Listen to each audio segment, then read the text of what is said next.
আসসালামু আলাইকুম ওয়া রাহমাতুল্লাহি ওয়া বারাকাতুহু।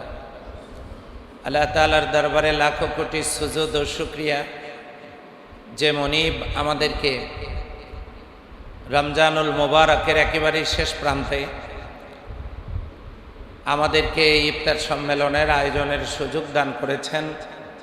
এই জন্য আল্লাহ তাআলার শাহী দরবারে শুকরগুজার হচ্ছি। সবাই পড়ছি আলহামদুলিল্লাহ। দরুদুস সালাম মানবতার মহান শিক্ষক মুহাম্মদুর রাসূলুল্লাহ সাল্লাল্লাহু আলাইহি ওয়াসাল্লামের রূহ মুবারকে আল্লাহ তাআলা যার উম্মত হওয়ার সৌভাগ্য আমাদেরকে দান করেছেন। সম্মানিত অতিথিবৃন্দ, সম্মানিত উলামা ইকরাম, আমরা বেশ কিছুদিন থেকে বেশ কয়েক মাস ধরে সকলেই অত্যন্ত আগ্রহের সাথে অবাধ, সুষ্ঠু, নিরপেক্ষ, গ্রহণযোগ্য নির্বাচনের অপেক্ষায় দিন কাটাচ্ছিলাম। গত 12ই ফেব্রুয়ারি ত্রয়োদশ জাতীয় সংসদ নির্বাচন অনুষ্ঠিত হলো। দেশের এই নির্বাচনী হওয়ার কারণে মাজলিসুল মুফাসসিরিনের বড় কোনো প্রোগ্রাম আমরা উদ্যোগ গ্রহণ করতে পারিনি। আল্লাহর অশেষ রহমতে আমাদের দায়িত্বশীলদের মহান এই উদ্যোগ নিঃসন্দেহে আজকে আমাদের এই কার্যক্রমকে আরও গতিশীল করে তুলবে। আমরা এটিকে হাতে নিয়েই নতুন উদ্দীপনায় আমাদের কর্মসূচি চালিয়ে যাব ইনশাল্লাহ। আমরা শুকরিয়া আদায় করব মজলিসুল মুফাসসিরিনের আমাদের মুফাসসিরদের মধ্যে দুইজন মুফাসসির সংসদে প্রতিনিধিত্ব করতেছেন।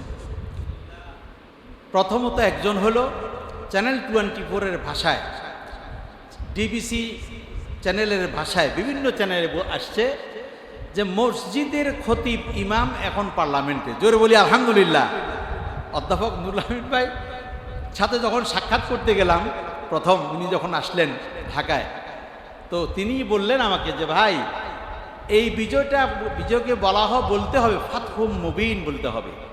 আল্লাহ তাআলা যে বিজয় আমাকে দিছে ওই জায়গাটা হলো সাবেক প্রধানমন্ত্রী শেখ হাসিনার ওই এরিয়া। অনেকের ভিতরেই আল্লাহ তাআলা তাকে বিজয় দিয়েছেন। অনেক ষড়যন্ত্র ছিল, তার মুখে শুনে আমি অবাক হয়েছি। তবে বুঝতে পারছি, এটা বুঝতে পারতাম না ওনার কাছে যদি সাক্ষাতে না হতো। বুঝতে পারছি এটা যে ওনার যে ষড়যন্ত্র, উনি যদি শক্ত না থাকতেন, উনি যদি কঠোর না হইতেন, তাহলে তিনিও কিন্তু এটা আজকে আসতে পারতেন না। ওই যে ইঞ্জিনিয়ারিং হয়েছে, এটাই বাস্তব একটা সত্য কথা। যাক আলহামদুলিল্লাহ। দ্বিতীয়ত আমাদের মুফাসসিরদের অহংকার, গোটা বাংলাদেশের দুনিয়া কাঁপানো মুফাসসির মুফতি আমির হামজা। তো এই মুহূর্তে আমি আর বলবো যে আমরা আসলে আলেম ওলামা যারা আছি, আমরা আমাদের দিনের দায়ী, দিনের রাই, আমরা দিনের নাকিব, দিনের সিফা সালাত। আমাদের কাজ থাকবে শুধুমাত্র মসজিদে না, আমরা পার্লামেন্ট পর্যন্ত চলে যাব। পার্লামেন্ট আমরা সেই দিনের কথাগুলো পৌঁছাবো। তো এই জন্য আমাদের ভিতরে দরকার ইত্তেহাদ, ইত্তেফাক বড় প্রয়োজন। দেখতে পাচ্ছি বর্তমান আমাদের ভিতরে ওলামাদের মধ্যে বিভিন্ন রকমের ফতোয়া, বিভিন্ন রকমের মতপার্থক্য দেখতে পাচ্ছি। একজন এক এক রকমের ফতোয়া দিচ্ছেন। দুঃখজনক। আমি তাদের হেদায়েত কামনা করি। কারণ গোটা পৃথিবী যখন মজলুম, নিপীড়িত, নির্যাতিত, নিগৃহীত, লাঞ্ছিত, দীক্ষিত ফিলিস্তিনের মুসলমান মার খাইতে খাইতে তাদের শেষ হয়ে যাচ্ছে, আর সেই জায়গায় যখন আয়াতুল্লাহ আলী খমিনি মারা গেল, তখন একজন ফতোয়া দিয়ে বসছে যে তাকে ইন্নালিল্লাহ পড়াও হারাম হবে। জোরে বলি নাউজুবিল্লাহ। তা আমরা আসলে মতপার্থক্য আমরা করব না। আমরা চাইব আমরা ইত্তেহাদ, ইত্তেফাকের মধ্যে আমরা যেন থাকতে পারি। আমরা যেন আমাদের আজকে যে মুফাসসিরদের স্বল্প সময়ের ভিতর আমরা যে একত্রিত হতে পেরেছি, আমরা যেন এই সব সময় একত্রিত হয়ে আমরা যেন সব সময় যেন দিনের উপরে যেন ঐক্যমত থেকে আমরা যেন সব কথাগুলো যেন পৌঁছাইতে পারি। সম্মানিত মুফাসসিরিনে কেরামগণ, আমি আপনাদেরকে অনুরোধ করব, আজকে যে অনুষ্ঠানে আমরা এসেছি, আমাদের এই অনুষ্ঠান যেই ব্যানারে হচ্ছে, ব্যানারটির নাম হচ্ছে মাজলিসুল মুফাসসিরিন।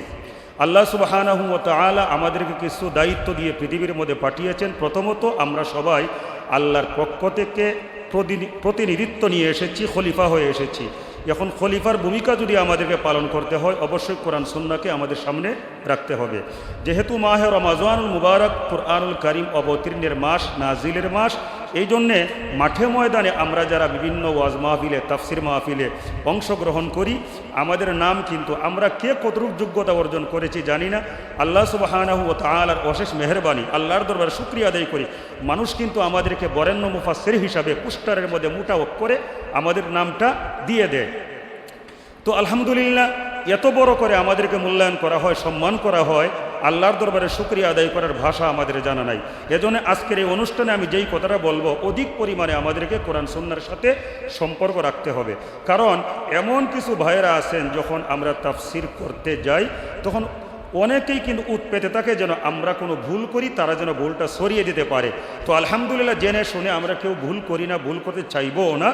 আল্লাহর কাছে প্রথমত সাহায্য চাইতে হবে, আমরা যেন কোরআনের হক আদায় করতে পারি। দ্বিতীয়ত, আমাদেরকে অধিক পরিমাণে কোরআন সুন্নাহ গবেষণায় মনোনিবেশ করতে হবে।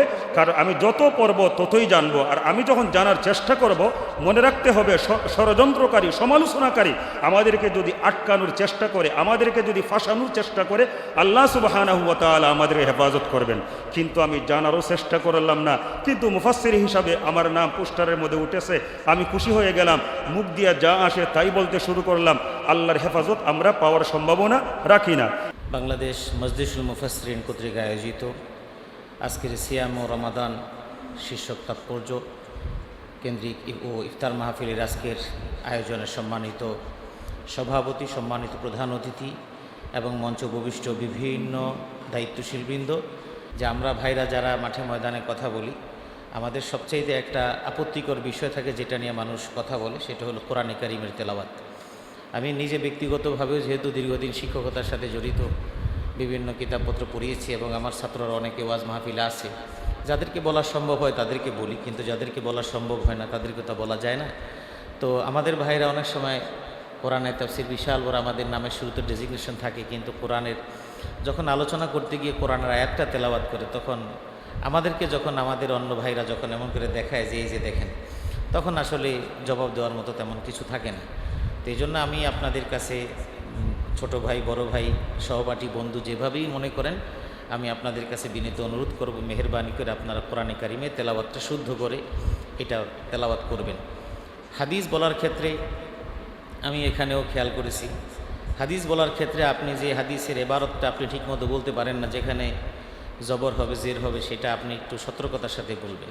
যে হাদিসটা বলবেন মেহেরবানি করে আপনি ওই হাদিসটা একটু একটা হাদিস 2-3 বার দেখলেই কিন্তু হয়ে যায়। কারণ আপনি যখন এরাবের জায়গায় ভুল করতেছেন, তখন এটা কিন্তু এখন ফেসবুকের যুগ, যা বলবেন সব চলে যাবে। তো সেই জন্য হাদিস আর কোরআন এই দুইটার ব্যাপারে আপনি অনেক ওয়াজ করতেছেন, অনেক বয়ান করতেছেন, আমরা করতেছি, মাঠ কাঁপায় ফেলতেছি, স্টেজ ভেঙে ফেলতেছি, ইসলাম একদিনে কায়েম করে অলরেডি চলে আসছি, আসার পরে দেখা যায় আমার পিছে দৌড়াইতেছে লোকজন। এই দরকার নেই, ইসলাম কায়েম এটা সঠিক না। সেই জন্য দুটো জিনিস অন্তত খেয়াল করেন, কোরআনে কারিমের শুদ্ধ তেলাওয়াত, আর একটা হলো হাদিস যদি আপনি কোট করেন তাহলে হাদিসের এরাবটা আপনি অন্তত অর্থাৎ জের জবর যেটা দেওয়া হয় এটা আপনি ঠিকঠাক মতো উচ্চারণ করবেন। যদি উল্টাপাল্টা হয় তাহলে বুঝবেন যে কারণে বলে এলেম নেই, আলেম নেই, এই কথাটা এ কারণেই আসছে। আমরা চাই না আমরা অনেক জ্ঞানী, আমাদের এই জ্ঞানী ভাইদেরকে কেউ অপবাদ দিক, এটা আমরা কখনো চাই না, আমরা ব্যথিত হই। আল্লাহ আমাদেরকে সুন্দরভাবে কোরআনের ময়দানে কথা বলার তৌফিক দান করুন। বাংলাদেশ মজলিসুল মুফাসসিরিনের দায়িত্বশীল বৃন্দ যারা আছে সকলকে অনেক অনেক মোবারকবাদ জানাচ্ছি, এবং ঢাকা মহানগর দক্ষিণের দায়িত্বশীল হিসেবে আমি আপনাদের সকলকে আন্তরিক শুভেচ্ছা অভিবাদন জানাচ্ছি। আসসালামু আলাইকুম রহমতুল্লাহি ওয়া বারাকাতুহু।